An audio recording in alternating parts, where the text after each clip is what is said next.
Wait, so you're telling me I could break my entire Nintendo Switch? Because I feel kind of defeated at the moment.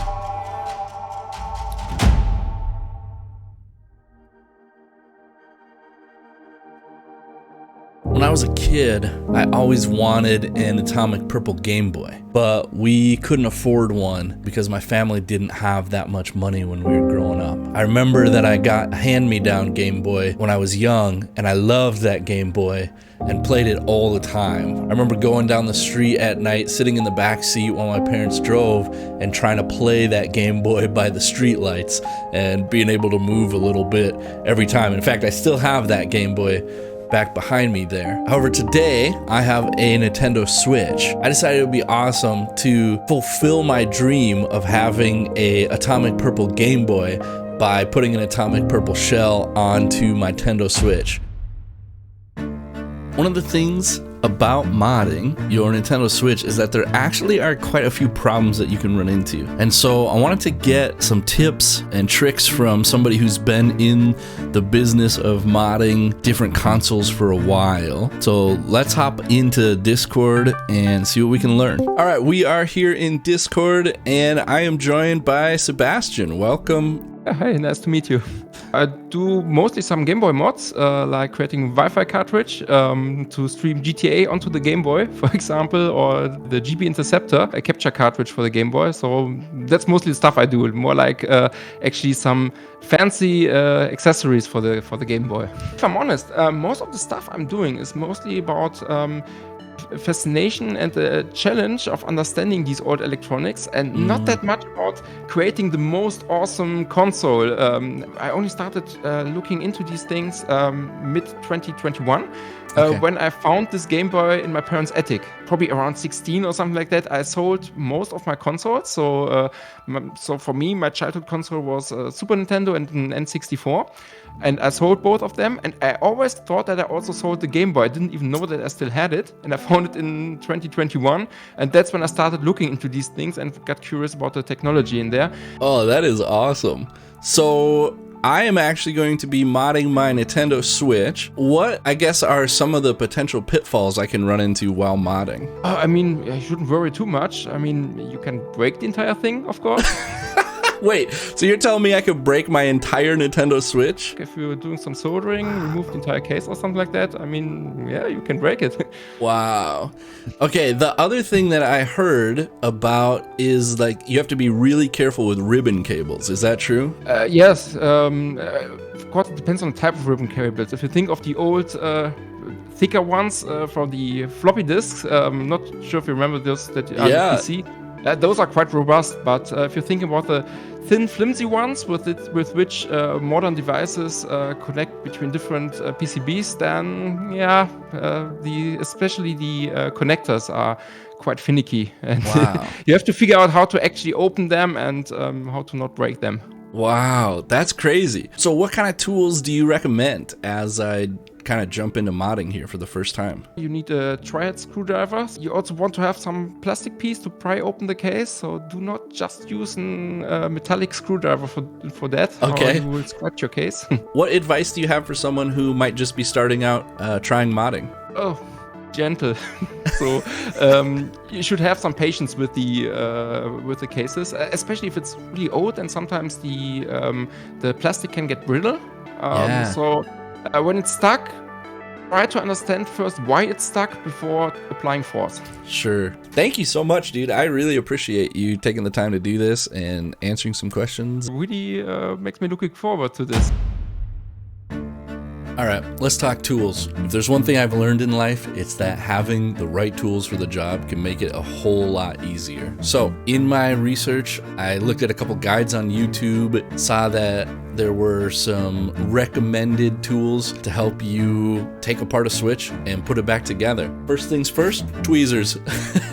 When you're working with a bunch of small components, you're gonna need some tweezers. So I got these cheap little pack for like $5 on Amazon that came with several different kinds of tweezers. They're supposed to be non-static, so that way I don't have to worry about shorting something out when I'm working in there. The other thing is that these are still metal, so I do have to be careful when dealing with the battery or some connector connectors like that. So what they recommend is something plastic. I got just a regular guitar pick. Next, we have a screwdriver. Now, our kit does come with a screwdriver, and it's actually pretty nice. I tested it out on some other stuff. It worked really well. And so if you don't have a nice screwdriver, I would just use the one that they come with, and the tri-bits that it comes with actually work pretty well. I have some other little electronics that I want to do some modding on, so I went ahead and got this nice kit from Hoto. I'll leave a link in the description. It has all these different drill bits that you might need. The screwdriver itself is electric, and so that helps you be able to put less work on your fingers as you're doing it. So those are the tools that we're going to be using. Oh, and of course, the kit. Oh my goodness. We got our mod kit here. Oh, this looks so good. And I think it's time.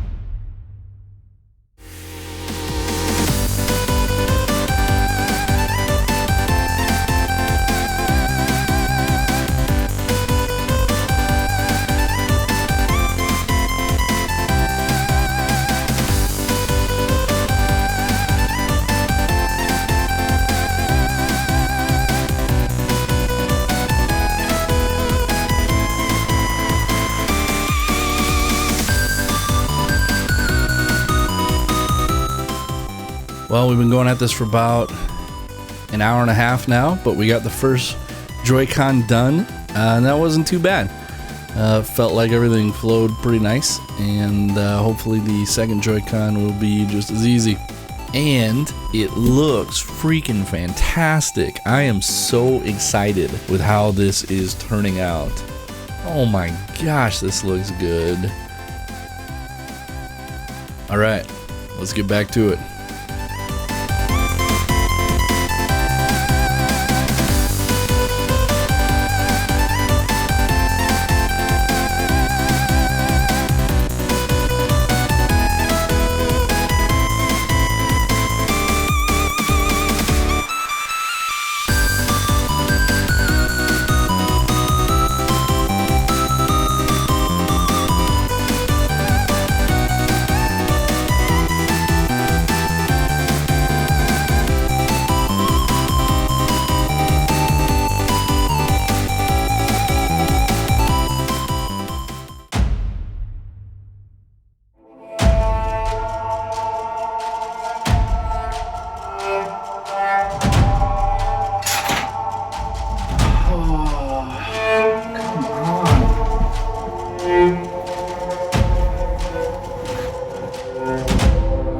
Yo, I just taking a break because I feel kind of defeated at the moment. I was hoping that I would be able to do it without messing up or accidentally breaking anything or doing something wrong, but I wasn't able to. Luckily though, I think it's just one of the Joy-Con pieces, and so we should be okay. Worst case scenario is I just put the old Joy-Con back on. And if I'm not able to actually get this part to work, then that's what I'm gonna do. I am just annoyed because I wanted to be able to do this, like I said, without messing up, and I wasn't able to do that.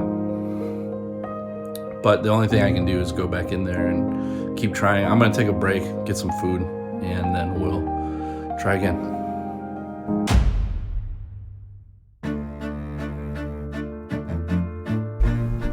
Alright, let's take a look at the footage and see what actually happened. Here, I'm gonna pull that up. Oh. Yeah, so when I was pushing that button in, I pushed it at a little bit of an angle, it looks like, and unfortunately that caused this little metal piece right here to break. And so that's the problem. It's not, unfortunately, it's not anything to do with the plastic. It all had to do with the ribbon cable. So switching the other Joy-Con piece in won't actually help. So my goal is to kind of push this button on in a way that keeps the ribbon cable together. Hopefully I'm able to do that.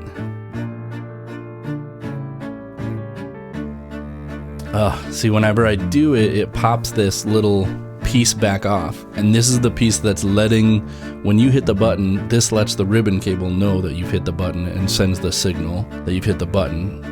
And so what I'm hoping is that I can actually get it to stay enough, and when the controller's put together, it won't move around in there because the button will be on top of it, keeping it in place, that it'll still work. So that's the goal. Okay, that feels way better. I think it worked. Oh, I can feel it. When I click down, I can feel it now actually have like a clicking to it rather than it was before where it didn't feel like it was actually clicking anything. That is way better. All right, I think that fixed it. Let's go ahead and finish this up.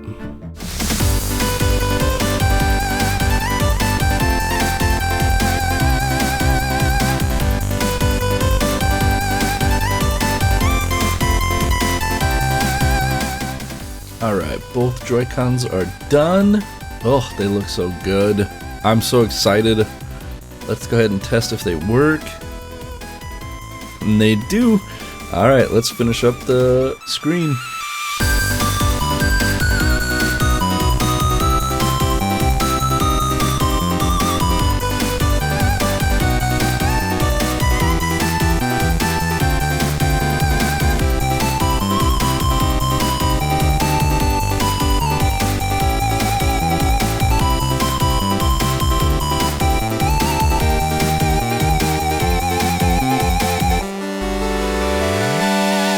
Well, we did it.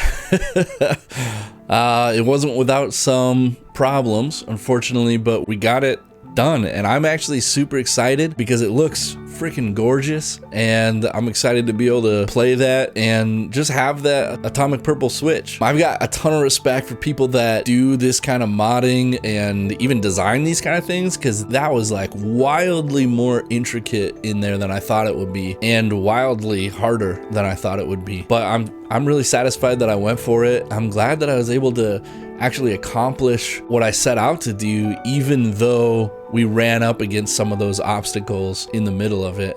And I'm also thankful that we didn't break the Switch, so I don't have to worry about trying to figure out how to get a new one. Anyways, thanks so much for watching, guys. I'm Jackson Michael. I've had a blast going on this journey with you. Feel free to like and subscribe if you enjoy this content and enjoy learning new things with me. Go out there and try something new this week.